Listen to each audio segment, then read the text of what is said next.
Hey Karyn, this is our chance to get to know you. I got 22 questions, let's go. If you didn't have to sleep, what would you do with all the extra time? Take a nap. And actually, I'm very serious. That's what I do. I love sleep. What kind of pets did you have when you were growing up? You know what? I grew up in a small town near a creek and a big field, and so I had frogs and toads and snakes and lizards and salamanders and a collie named Lassie. Very original for that time. What do you wish you knew more about? I wish I knew more about space and astronomy. I love astronomy. My mother was an astronomer, amateur astronomer, and so I grew up studying the night sky, and so I would love to know more about that. What are some small things that make your day better? Rituals. I have rituals in the morning and rituals throughout the day. So morning rituals start out with inspiration, a little meditation piece, and then every evening another ritual, which is, a hot bath with a glass of wine and candles and low lights and a little music. And then, of course, at least 20 minutes of humor every day, every day, every day. What shows are you into? I love sci-fi, and I kind of like kind of gory shows, but my husband does not. So mostly we just love sci-fi, and we're also big Comic-Con fans. So Battlestar Galactica and Legion and Marvel and all that kind of stuff. Real nerdy, I like that. What TV show or movie do you refuse to watch? I will not watch reality television. I hate reality television, and the one that I hate most of all, wrestling, WWE wrestling, where those guys are just so fake, and anyway, don't get me started. What's the best book or series that you've ever read? My favorite book of all time is Illusions by Richard Bach, who also wrote Jonathan Livingston Seagull. But I read Illusions, or I should say my husband reads it to me at night, probably 3 to 4 times a year.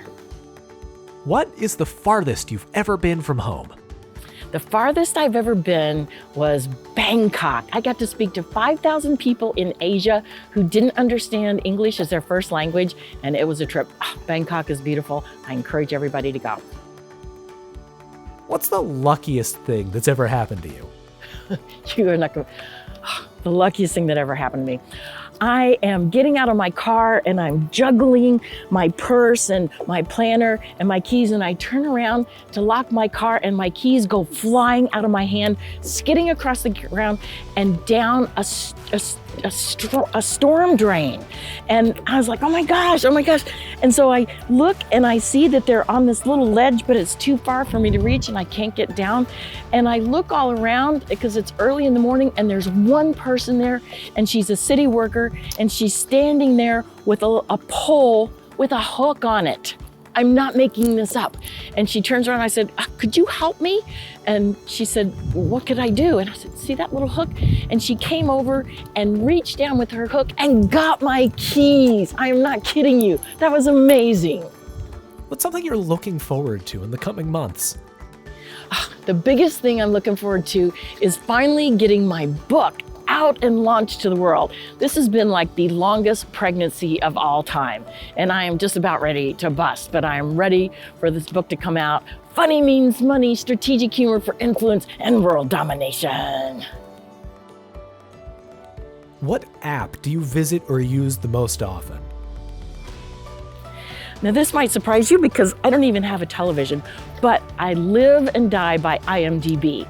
So that's my app. So whenever I'm watching something at a movie theater or when I'm watching something on television, I love to go to IMDB, which is the Internet Movie Database, in case you don't know what that is. And I'm constantly looking to see who's who and what else have they been in and the story behind it and the trivia and the spoilers and the goofs. I love IMDB. What's the one thing you really want but just can't afford? I wish I could have a 90-minute massage every single day. Period. The end. Every day. So if you can't do that, where do you usually go when you have time off? When I have time off, I live in San Diego, not by chance, but by choice.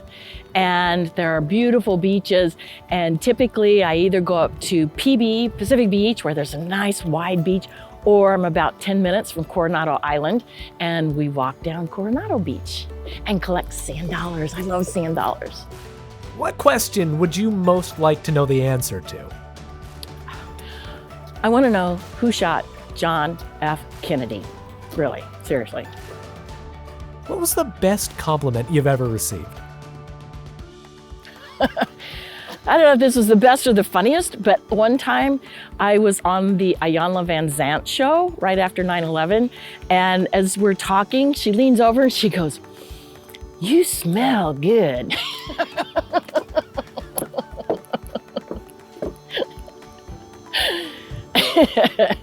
There are two types of people in this world.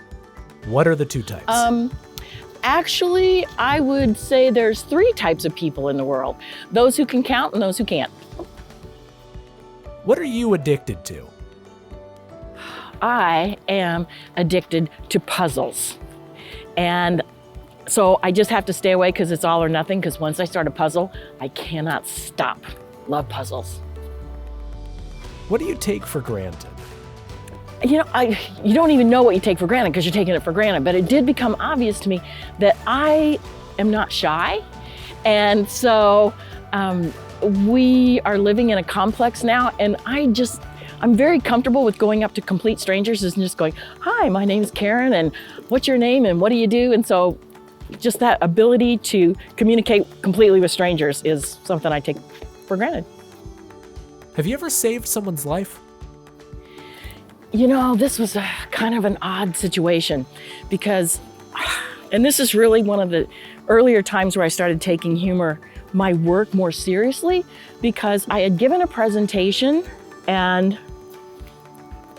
I got home and on my voicemail was a message from a woman, and this was before caller IDs and stuff. It was actually like a landline, God forbid. But she left me a voicemail and didn't say her name and didn't say her phone number, but she said, "You don't know who I am, but I was at your program last night. Well, that was when she left the message, but she said, my friend forced me to go, and I just wanted you to know that that evening I had really planned on killing myself, but after I heard your message, I've decided not now." She didn't say not like forever, but not now. And when I heard that, it was like, oh my gosh. It really encouraged me to be more mindful and thoughtful about my message, because I wasn't even taking it as seriously as she was. And I've saved people's lives, like as a nurse in the ER and things like that. But to save somebody's life through my message about therapeutic humor, that was a game changer. What bends your mind every time you think about it? Space. Infinity. It's like, where does it end? And then if there's an end to it, what's after that? So that really cramps my brain. What's the best thing you've gotten from either of your parents? The love of learning. I love, love, love to learn. And so I never plan on stopping to learning. What is one thing you want to accomplish before you die? Not dying. No, I want to see a night sky from the southern hemisphere, and I want to see the Grand Canyon, and I want to see the Great Barrier Reef. Okay, last one. Pick one person, living or dead, to have dinner with. Amelia Earhart. I want to know all about her flying, and I want to know where she flew and where she got lost and what happened to her. It was great to meet you, Karyn. Tell everybody goodbye. Bye. Thank you. Tune in again. We'll have more questions.